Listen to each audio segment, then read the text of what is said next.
If any endeavour best captures our human nature, I think it likely to be the domain of morality. Most people conceptualize morality as being nothing more than social dynamics, the realm of norms of how we treat each other.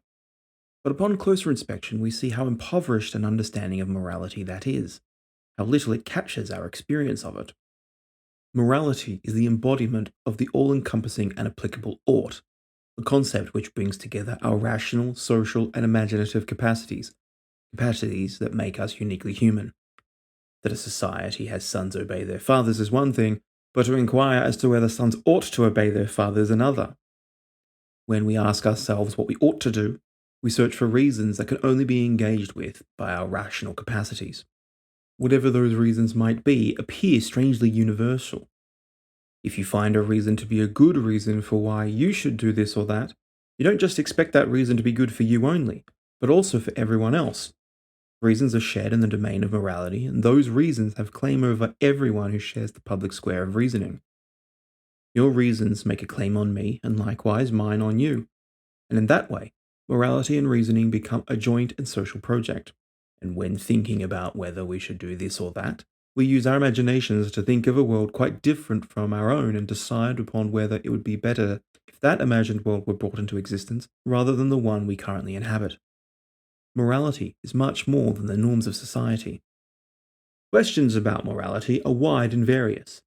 How should we live? What do we owe to each other? Do ends justify means? What does it mean to be a good person? How is morality possible? Is morality a systematic and coherent domain of normative claims, or merely a heap of disconnected prima facie duties? Can morality be systematic and coherent domain of normative claims? Is anything permitted, and if not, why not? And so forth. These questions haunt us. Our day-to-day life is a series of moral questions, some pressing, some mundane, others obvious, and others obscure. The greatest tensions and paradoxes of human nature seem revealed in full under the light of morality. People treat morality as purely subjective, in essence, a domain in which the truth of its propositions ultimately depend upon our own or the collective's feelings about things. Yet when those same norms are violated, they act as if an objective rule of the universe were broken. People claim we have universal human rights, but are prepared to violate them at the drop of a hat under the right circumstances. People say society should be organized in one way, yet actively participate in society another. People pull the lever, but don't push the fat man. They think the consequences are the only relevant moral input, and yet have strong intuitions about just desserts. We think happiness is all that matters, yet constantly act against its best interests. Some moral problems seem trivially easy to solve, others appear intractable. Even when people don't think morality is a real and objective thing, they still want to be a good person, or at least seen to be good. People want to be seen as just and caring about just causes, whatever they might think them to be. And when we do something we think is wrong, we feel guilt. And when someone is judged as being morally superior to ourselves, we may feel jealous or insignificant. Nobody says, "Oh, I'm bad and evil and wrong, and that's fine, I'm okay with that."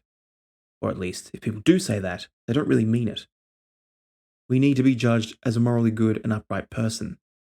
When people disagree with our moral claims, we need to show others that we're correct and they're wrong.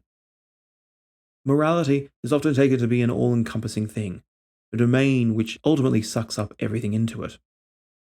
We can make anything a moral claim if we try hard enough and use it to signal certain good qualities about ourselves, namely, that we're morally upright. People take up certain interests or hobbies to look and feel more moral, and to ensure that others see them as the way they want to be seen, as a good person. This might include taking on certain political beliefs, dietary restriction, purchasing habits, friendship circles, reading habits, lifestyles, and other hobbies or interests which seem innocuous at first, but quickly spiral into being a way of gaining social capital through morality. You may think I refer only to left-wing socialists, or vegans, or thrift shopping, the gay community, polyamorous persons as being those obsessed with scenes as paragons of moral virtue, but that would be only a half-truth. The God-fearing, meat-eating, monogamous, married with 2.5 children, car-loving, gun-toting person also touts themselves as being a moral saint. Even when people land on the opposite ends of a particular issue, they still take themselves to be morally correct. They merely have a moral disagreement about what the good is. I used to think morality was the most important thing about life.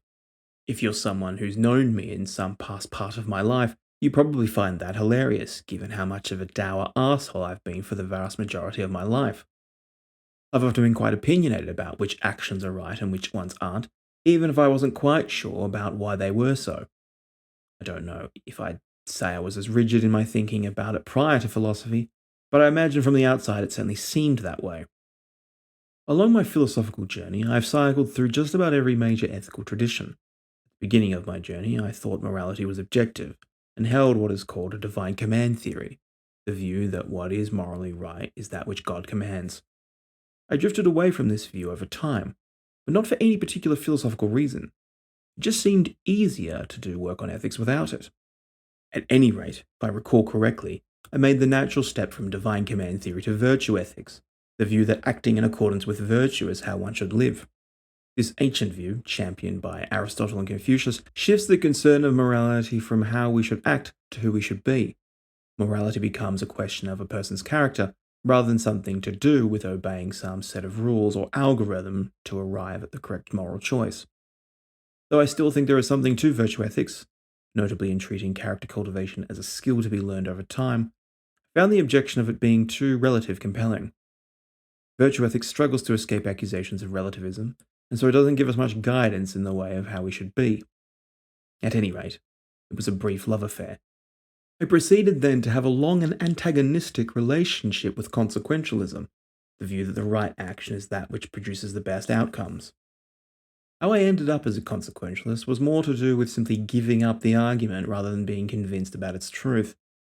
It might surprise outsiders, but consequentialism isn't the dominant view in philosophy. There are many good reasons for rejecting it due to the various counterexamples and thought experiments in which consequentialism generates highly counterintuitive results. The experience machine, the utility monster, matters involving justice, and so forth. Even in light of all that, consequentialism is notoriously resilient.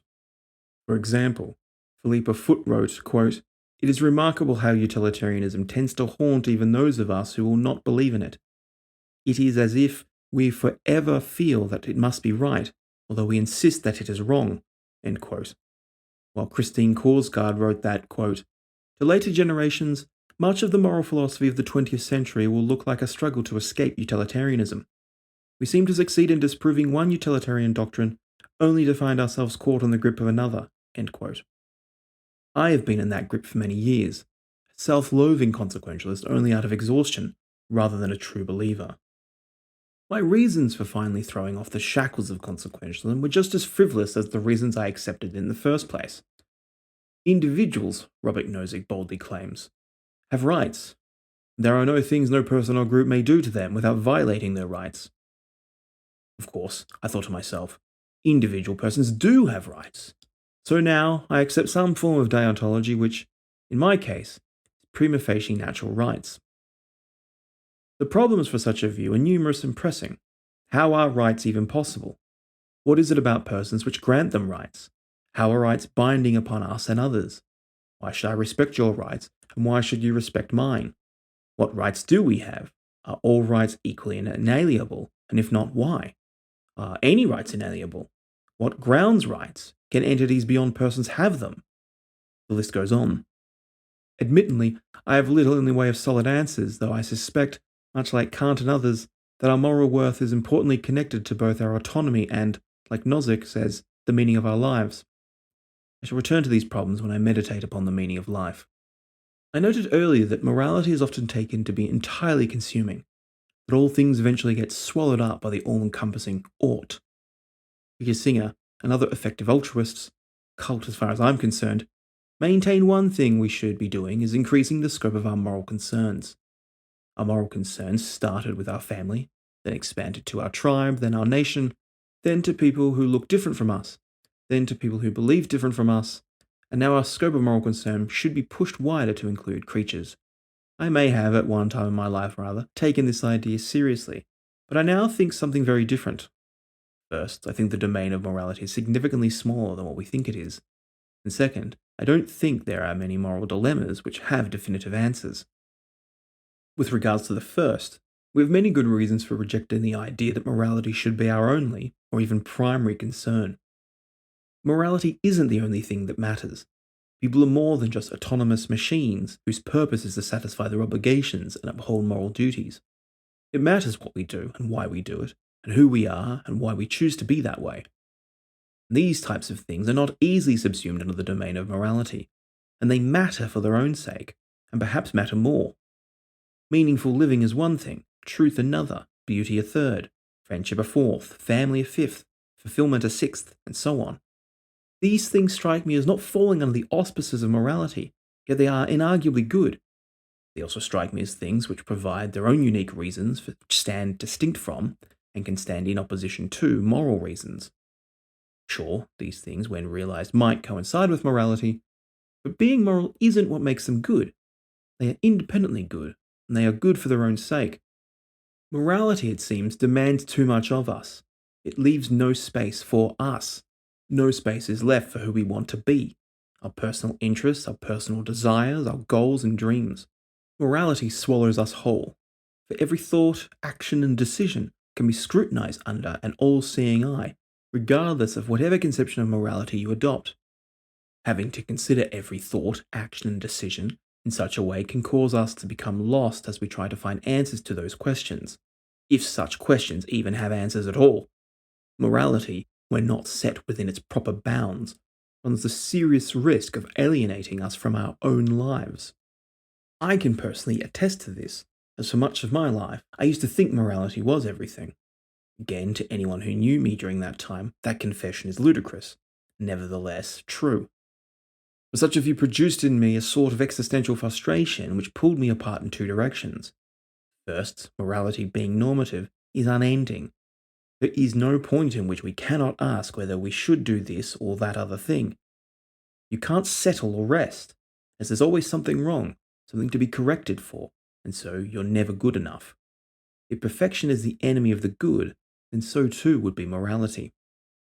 Second, I often find myself wanting to do things which were forbidden by my conception of morality at the time, and I came to resent having to be moral, and living with that sort of moral strain manifested itself into unhealthy and poor antisocial behavior which, while not being immoral, was certainly misanthropic. I'm not saying the things I would have done were evil, but instead things which, though arguably or obviously immoral, perhaps would have shaped me into a different and better and more well-rounded person, or at least would have given me memories to mull over with a smile in my older years. Perhaps if I hadn't taken morality and being a good person so seriously, I would have had a happier childhood, or teens, or 20s, or even 30s. On the other side of that, treating morality as all-encompassing produces terrible results when we inevitably fail to be moral. Those moral failures were more often in ways that weren't pleasurable or came with any prudential good. Those failures to friends or family or strangers or romantic interests haunt me, and haunt me even still, particularly throughout my 20s, causing further suffering. On reflection, it was a sort of self-flagellation that would somehow absolve me of my past missteps if only I punished myself enough. Now, with maturity, I've let all those things go, but every once in a while one of those memories randomly pops back into my head, dances around for a song or two, and inevitably leads me to cringe and think, God, why was I such an arsehole? We can gain great clarity about all of the above by considering what it would look like to be what Susan Wolf called a moral saint. In essence, a person whose life is patterned by doing the right thing for the right reasons and feels the right way about it. Whatever conception of morality we choose to envision our moral saint is adopting, whether it be Kantian, Lockean, utilitarian, Aristotelian, and so forth, strikes us as a deeply impoverished life precisely because such a life is missing so much of what makes life worth living. Would one be permitted to pursue one's own interests, spend time with family or friends? For the moral saint, they could only do so in accordance with perfect morality, and even then, one wouldn't be engaged with such things because one found them intrinsically valuable, but only because they would be in accordance with moral perfection. To clarify, we spend time with families, friends, or lovers not because it is morally good, but because we find something intrinsically valuable with doing so. We spend time with them because we desire to do so, with them being the reason for it. But a moral saint does not spend time with them with their reasoning being because of them, but rather because it is a moral imperative or morally permissible to do so. What makes life meaningful, or fulfilling, or beautiful, or worth living, such as doing certain things, being a certain sort of person, Spending time with particular persons and having certain sorts of relationship with them seems to be in tension with, or worse still, in opposition to, morality. So it seems we have somewhat loosened the grip of morality upon our lives. We've begun to draw a line around morality, delineating it within its proper bounds. Another question is about how morality is even possible. Is morality objective? Can moral propositions have a truth value independent of a mind? What, if anything, could ground moral reality? For the vast majority of my life, I answered with a definitive yes. One reason for this is because moral claims have a gravitas and immediacy akin to sensory inputs. That killing for fun is morally wrong appears as immediate to me as a screen I'm looking at, the keys I'm typing on, or the peppermint tea I can smell. Moral claims are, to paraphrase Rene Descartes, clearly and distinctly perceived. Another reason I thought morality objective is because morality is reason responsive. What we ought to do is not based purely upon how we feel or our emotions, though they certainly play an important role. When we consider what we ought to do, we look for reasons to justify doing it, or reasons to justify not doing it. We share those reasons and argue over them, can access and critique them with ourselves and others, accept or reject them. We seem capable of coming to a shared agreement and understanding about reasons, and when we end up in deep moral disagreement, we are still disagreeing about something substantive. In recent years, however, my answer has been complicated by my newer, and I think more accurate understanding of morality. I no longer think the entire domain of morality is objective, but, instead, maintain that some core or most basic moral claims are objective, while other sectors of the domain are intersubjective, and other sectors still entirely subjective. One way of visualizing my new understanding of morality is to envision the human body. The primary moral questions, the most central and foundational, are the skeleton which props up the whole body. This metaphor has further mileage, as I now think anything which would count as being objective within the domain of morality is itself skeletal. People have negative rights which can't be violated. The basic gist is that we can't harm other persons, undermine their personhood, or use them. In Kantian terms, individuals are ends in themselves. In Lockean terms, individuals have rights to their property, which includes their mind, their body, their material objects, and livelihood. These core moral issues are, I think, objective, hard, concrete, and unbending, like bone. They keep everything up, and breaking them can cause significant problems for the whole edifice. But merely having a skeleton doesn't get us very far. We need to put flesh, muscle, and blood on it to get a body. How do we treat people as ends in themselves? What rights do people have? What does it mean to respect them? These sorts of questions, this outer layer, appear to me no longer questions which have purely objective answers. Instead, answering these secondary moral questions are in some ways in which we embark on the journey of shaping our personal identity and exercising our political autonomy. Settling upon an answer to these secondary moral questions forces us to engage with our rational capacities and to contemplate who we want to be. They force us to engage with the reasoning capacities of other persons in a shared public square that any rational agent can enter into. Answers to secondary moral questions shape the identity, culture, and times. And when people's collective answers to these questions shift, we mark the end of one period and start another. Proposed answers to secondary moral questions, though having no pure objective truth, do have the flavour of being closer or further from being accurate. How we might cash out accuracy, then, seems to turn upon how well those proposed answers fit within our shared understanding of moral concepts. Certain configurations better stick or cling to the skeletal framework which underlies it. They express or unify tightly with it. Pushing the metaphor further, by the muscle being fitting or being tempered to the bone, by secondary moral claims being better integrated and realizing the primary moral ones, the whole body can do, live, resist, strive, produce, and work more and harder. The outer layer, the tertiary moral questions, are the particular questions which don't seem to have a right answer in the same way as the core moral issues, or arguably even the secondary ones. Questions about voting age, the status of guns, abortion, taxation, immigration, and so forth, were unlikely to come about any answer in which all rational moral agents agree. Answers to these sorts of questions don't seem to be closer or further from getting it right, though they can be seen as integrating better or fitting together with each other in novel and interesting ways. These sorts of tertiary moral problems are more familiar to us than the others, much in the same way we are more familiar with our own flesh rather than the muscle and bone underneath it. In this way, answers to tertiary moral problems can be seen to resemble cosmetic features: piercings, haircuts, makeup, tattoos, clothes, and so forth. Describing moral issues like abortion or taxation or immigration might be seen as trivializing these moral quandaries, but that would be a mistake. These aesthetic cosmetic features are not trivial at all, but a vital part of our lives. They shape our personal identities, which clans or tribes we belong to. The answer to these tertiary moral questions, like cosmetics, limit us to particular social circles, express ourselves, and communicate who we are and where we belong. These moral questions end up being perhaps more important than the core ones. They are the ones we are most sensitive towards and most intimately known to us. The body serves as a cute analogy, but it is only an analogy. It's not clear that there are core moral questions and tertiary ones, nor clear what distinguishes one from the other. It's not always clear what distinguishes the core of morality from its secondary layer, or the secondary layer from the tertiary one, or the core from the tertiary. The only thing I can think of beginning such an arduous task is by way of considering where morality fits within the larger scope of value and a life worth living. We've already seen that morality isn't the only thing that matters, and the boundaries of where things become more open and more subjective seem to be where morality interfaces and presses up against these other concerns. Where morality presses up against beauty or truth or identity or meaningfulness and so forth seem to be the places where finding objectivity about morality can be less likely. Coming to conclusions about tertiary moral questions stand outside us. We wear those conclusions, and from them, other people can see what sort of person we are, what sort of things we care about, or how we imagine the world should be. These tertiary problems make up a large part of our identity and signal to others and ourselves who we are and where we belong.